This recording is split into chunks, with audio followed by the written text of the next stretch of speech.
Eh, ngane yakwethu, ngane zakwethu, la sikhona khona sise-Durban North, la ngase-Virginia. Lokubona nje ibandla la emva kwami, ama-bikers onke lawo. Abafowethu laba uZulu lo, osebenza ngokudiliva, u-Mr D, Uber Eats. Sikhathazekile ngane zakwethu kakhulu, sikhathazekile ngane zakwethu.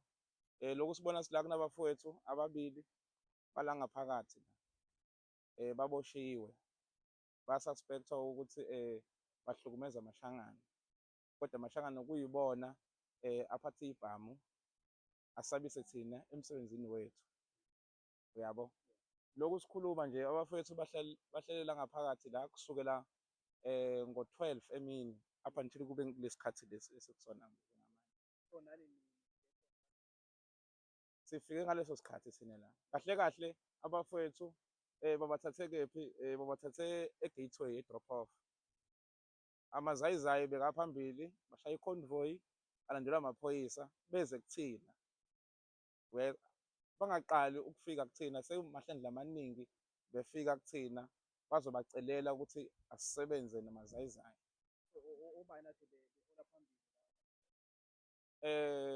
Amazayizayi futhi uyibona bekade ephambili alandelwa amaphoyisa. Azolokhuza azocela ukuthi sisebenzisane thina namazayizayi, uyabo. Thina lokhu sibona nje sibaningi kangaka, umsebenzi awusehluli, yabo, awusehluli nhlobo, yabo. So and futhi okubuhlungu ba-undocumented labantu, bathanda kwenza ingozi la khona e-Gateway, bebalekela umetro beze benza ingozi. Nathi bayababheka labantu abanamaphepha akwazi ngisho noku-communicate-a lo, uyabo. So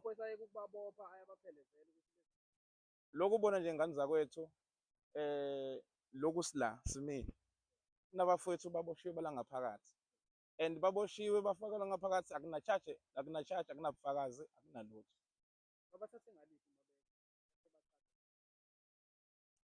Kusho ukuthi-ke bayasoleka ukuthi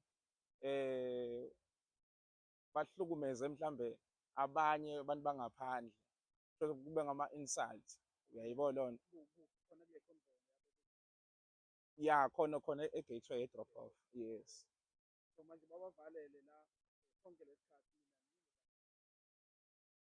Ngane yakwethu, lokhu sibona nje size sashaya imali, sacela ummeli ukube akwazi ukuthi abakhiphe ngaphakathi ngoba bama-breadwinners labantu abangaphakathi, bondla imindeni, you understand. Bese sicabangela nanabo, uyayibona, ngoba siyabona ukuthi umthetho vele uyasicindezela thina. Amaphoyisa akujabulela ukuthi abophe thina, uyabo, bagcina abantu bangaphandle. Mhlawumbe asazi mhlawumbe bayakhokha yini kubona or whatsoever, uyayibona leyo nto. So kule ndawo le yase-Durban North asamaningi kakhulu baningi ngane yakwethu, baningi ngangokuthi kwezinye iy'ndawo awukwazi ngisho nokuqasheka uma uthi ufuna umsebenzi ngenxa yokuthi kugcwele bona. Uyabona nje umzekelo, uma uya ka-Checkers uyo-aplaya abakuthathi, kodwa uma kufika izayizayi bayalithatha. Uyayizwa ka-Woolworth, yeyi ngiyakuchazela, bangangotshani. Ama-agent wonke enza leyo nto? No, ama-agent bafu, ama-agent. Ama-agent iwona fethu lawa enza lonke lolutakatiya nje olubonayo. Mhlawumbe ungawabala nje amagama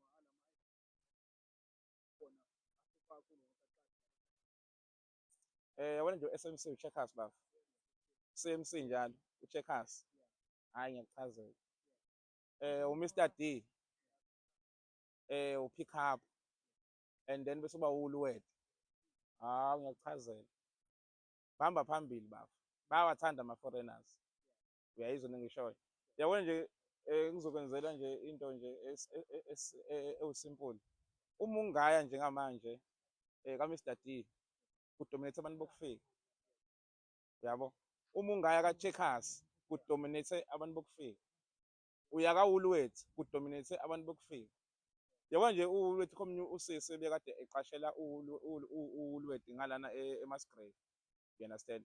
Uthe kuthina hhayi udinga thina sizoba ngathini sizobambisa, you understand? Since kunale nxushunxushu le ukuthi abantu bokufika kumele bahambe, you understand? Sizobambisa kwesikhashana futhi ngamanye amagama bazocashiswa bona lapha, uyabo, thina sibambe kuthina seku-right.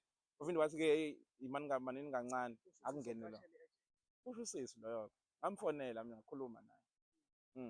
Manje kungathini nje kubantu ibona-ke abaphakamela lo daba lolu labantu bokufika ukuthi baphume ey'nkampanini njalo ngoba lo msebenzi lo akusona i-special skill futhi asiwusabi njengoba nigcwele laba futhi namaZulu nonke noma nabalaba e-South Africa nonke, umsebenzi esikwaziyo ukwenza akho special skill la, and futhi-ke akho mali abayi-investile abantu bokufika ukuthi bathathe over kulo msebenzi lo. So ungathini kubantu-ke abaphakamela lolu daba lolu kakhulu nje Thabonga Zomthuna nophakela noJesinto, ungathini ukubona umyalezo wakho mhlawumbe funa banisize kahle? Bhuti, into engingayicela nje kakhulu ubhuti Phakela Umthakathi, ubhuti omdala noma Ngobese, ukuthi udaba lwethu lolu lokudriver iy'thuthuthu e-South Africa balithathele phezulu. Number one mfethu, why?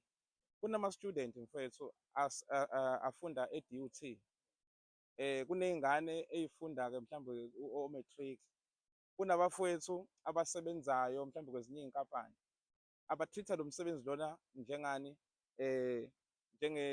like a stepping stone ukuze babe ne-pocket money, you understand? Uyakhumbula nawe kudala ukuthi uma usafunda esikolweni nayivalwa iy'kole uye e-restaurant ubambe lawo matoho amancane wenzele ukuthi uma kuvulwa iy'kola iy'dingo nawo usuke unazo.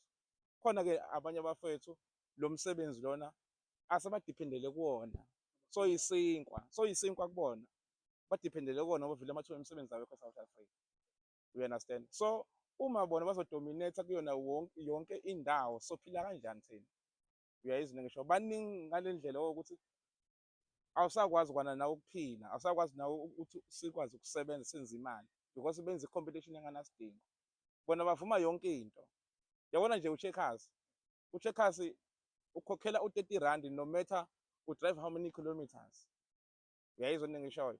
Thina bakuvuma bokufika, thina sikuvumi lokho because incane leyo mali.